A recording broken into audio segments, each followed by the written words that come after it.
मिल्कीपुर उपचुनाव में भी बरकरार रहा। और मिल्कीपुर उपचुनाव में बरकरार रहना लाजमी भी है, क्योंकि योगी बाबा की नाक का जो सवाल है, हिंदुत्व का एजेंडा लिए राम मंदिर का जय जयकार करने के बाद भी जो हार इन्हें अयोध्या ने दी, आज तक वो इसे पचा नहीं पाए हैं। बस यही हार का स्वाद एक बार फिर ना चखना पड़ जाए, इसके लिए भारतीय जनता पार्टी ने अपनी इस रणनीति के तहत जमकर मिल्कीपुर में धांधली की है। लेकिन अब इस धांधली का सारा कच्चा चिट्ठा खुलकर सामने आ गया है। एक स्टिंग ऑपरेशन ने सारे राज से पर्दा उठा दिया है। तो फिलहाल कैसे योगी आदित्यनाथ ने अपनी नाक को बचाने के लिए ऐसा खेल किया कि अब नाक के साथ साथ मुख्यमंत्री की कुर्सी भी हाथ से निकल गई, वो भी आपको बताएंगे। और तो और कैसे स्टिंग ऑपरेशन ने पूरी की पूरी भारतीय जनता पार्टी की लुटिया डुबो दी है, उस पर भी आएंगे। लेकिन उससे पहले एक छोटा सा ऑडियो क्लिप है, आप ध्यान से सुनिए।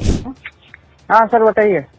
पार्टी ऑफिस से बोलता हूँ, लखनऊ से 236 की अधिकारी बोल रहे हैं ना, कौशलेंद्र भाई साहब?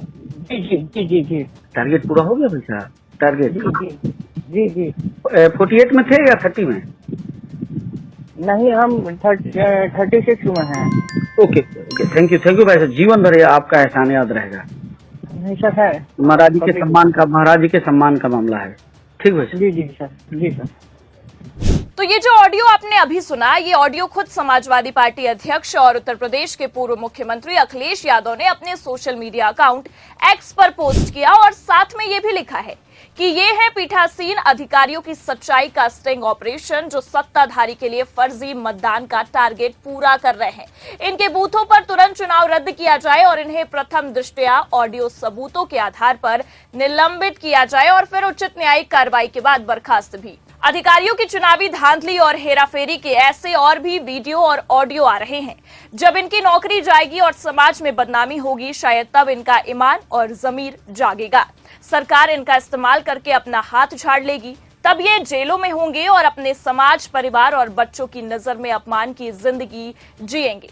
हम उन सब ईमानदार और सच्चे अधिकारियों की प्रशंसा करते हैं जिन्होंने भाजपा पार्टी ऑफिस से दिए गए फर्जी मतदान के टारगेट को मानने से इनकार कर दिया है।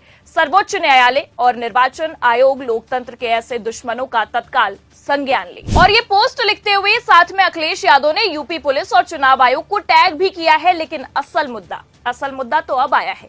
हर बार की तरह ना यूपी पुलिस ने इस मामले पर कुछ किया और ना ही चुनाव आयोग ने। दोनों ही अपने आलाकमान की पैरवी में लगे रहे और हाथ पर हाथ धरे भी बैठे रहे, क्योंकि कल चुनाव संपन्न भी हो गए। और जैसा कि खबर में ये भी निकलकर सामने आया है, और वो भी आप देख लीजिए कि बिग हेडलाइन में छपा भी हुआ है कि चुनाव संपन्न हो गए हैं, 65.35% मतदान भी हुए हैं। एक तरह से देखें तो बम्पर वोटिंग हुई है। बम्पर वोटिंग की बातें तो हर मीडिया संस्थान कर रहा है, लेकिन ये वोटिंग हुई कैसे, चुनाव आयोग ने कितनी लापरवाही की, इसकी बात क्यों नहीं की जा रही है? बस इसलिए क्योंकि चुनाव आयोग से लेकर मेन स्ट्रीम की मीडिया तक भाजपाई तंत्र की गुलाम बन चुकी है। और ये गुलामी सवाल करने, आरोप लगाने या आवाज उठाने का हक नहीं देती है। बस इसलिए एक बार फिर हरियाणा के बाद महाराष्ट्र और महाराष्ट्र के बाद दिल्ली और दिल्ली के साथ ही साथ मिल्कीपुर में हुए उपचुनाव में भी जनता के हक और लोकतंत्र के साथ खिलवाड़ हुआ है। और इस खिलवाड़ की जिम्मेदारी केवल और केवल भारतीय जनता पार्टी और उनका ये खोखला सिस्टम है। लेकिन यूपी की सभी सीटों पर हुए उपचुनाव और खासकर 5 फरवरी को जो कुछ भी मिल्कीपुर में उपचुनाव के दौरान हुआ, उसने ये तो साफ कर दिया कि लोकसभा की हार से पूरी की पूरी भारतीय जनता पार्टी की नींव हिल चुकी है। और जिस तरह से ऑडियो क्लिप में सुना भी जा सकता है कि टारगेट पूरा होने की बात की जा रही है, खासकर महाराज जी के सम्मान की बात कही जा रही है, उससे इतना तो साफ है कि भारतीय जनता पार्टी ने अपनी नाक बचाने के लिए मिल्कीपुर में जमकर धांधली की है और फर्जी वोटिंग का तो रिकॉर्ड ही तोड़ दिया है। अब आप ही सोचिए, एक व्यक्ति 6 वोट अकेले करने चला जा रहा है भारतीय जनता पार्टी को जिताने के लिए, फिर भी चुनाव आयोग कुछ नहीं कह रहा है।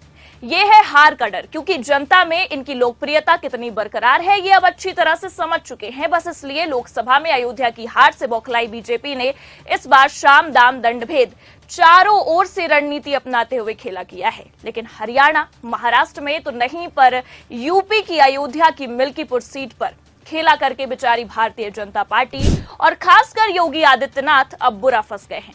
और ऐसा फंस गए हैं कि अब योगी आदित्यनाथ की कुर्सी भी दांव पर लग चुकी है। बाबा चले तो थे प्रधानमंत्री का पदभार संभालने के सपने देखने, यहाँ अब मुख्यमंत्री की कुर्सी भी हाथ से निकलती जा रही है। और इस धांधली के राज के खुलते तो अब मिल्कीपुर क्या पूरी की पूरी सत्ता ही हाथ से चली जा रही है, क्योंकि आपको बता दें कि एक तरफ भारतीय जनता पार्टी ने पूरे चुनावी प्रक्रिया को धूमिल करने की कोशिश की, जिसका सच हमने आपको दिखाया, ऑडियो भी सुनाया, तो वहीं दूसरी तरफ अखिलेश यादव ने मोर्चा संभालते हुए पूरी की पूरी बीजेपी की लंका लगा के रख दी है। जी हां, क्योंकि आपको बता दें कि अखिलेश यादव ने इस पूरे मामले की कमान अपने हाथों में ले ली है और केवल बीजेपी नहीं बल्कि चुनाव आयोग को भी आड़े हाथों ले लिया है और साफ साफ जिस तरह से चुनाव आयोग की कार्यप्रणाली है उसे लेकर अब हमला भी बोला है। और तो और सपा चीफ ने कह दिया है कि ये भाजपा का चुनाव लड़ने का तरीका है, चुनाव आयोग मर गया है, सफेद कपड़े हमें भेंट करना पड़ेगा। क्या कुछ कहा है अखिलेश यादव ने, पहले आपको सुनाते हैं। मैं सीधा पार्लियामेंट आ गया हूं। अगर मेरे पे कहीं सफेद कपड़ा मिल गया होता तो क्योंकि इलेक्शन कमीशन मर गया, मैं सफेद कपड़ा उन पे पहना देता। आप सोचिए, अधिकारी जाति देख करके पोस्ट हुए हैं। अभी कुछ दिन पहले लोकसभा में भारतीय जनता पार्टी के लिए कह रहे थे कि कुछ लोग जाति जाति करते हैं। भारतीय जनता पार्टी ने जाति के आधार पर पोस्ट किया है। वहां के एसएसपी को लगातार निर्देश मिल रहे थे, लगातार निर्देश दिए जा रहे थे लखनऊ से। तो अखिलेश यादव ने ये साफ कर दिया है कि चुनाव के समय लखनऊ से एसपी एसएसपी को निर्देश दिए जा रहे थे, वो भी लखनऊ से। और जैसा कि हमने ऑडियो में भी सुना कि लखनऊ पार्टी कार्यालय से ही फोन आया था, तो साफ बात तो ये है कि चुनाव चल रहा था मिल्कीपुर में, अयोध्या की विधानसभा सीट पर, लेकिन चुनावी प्रक्रिया के दौरान कठपुतलियां लखनऊ से नचाई जा रही थी और सारा का सारा खेल लखनऊ से ही खेला जा रहा था। लेकिन अब एक एक करके सारे खेल एक्सपोज हो चुके हैं और अपनी नाक बचाते बचाते बेचारे मुख्यमंत्री योगी आदित्यनाथ ने भारतीय जनता पार्टी की साख को ही धूमिल कर दिया है और अपनी कुर्सी भी ले डूबे हैं। तो फिलहाल अब इन सारे सबूतों के सामने आने के बाद, खेल एक्सपोज होने के बाद देखना यह होगा कि योगी महाराज का क्या होता है और मिल्कीपुर उपचुनाव का क्या होता है। आपको क्या लगता है, अपनी राय कमेंट करके जरूर बताएं। ये खबर कैसी लगी और ये जानकारी कैसी लगी, लाइक और शेयर जरूर करें। चैनल पर नए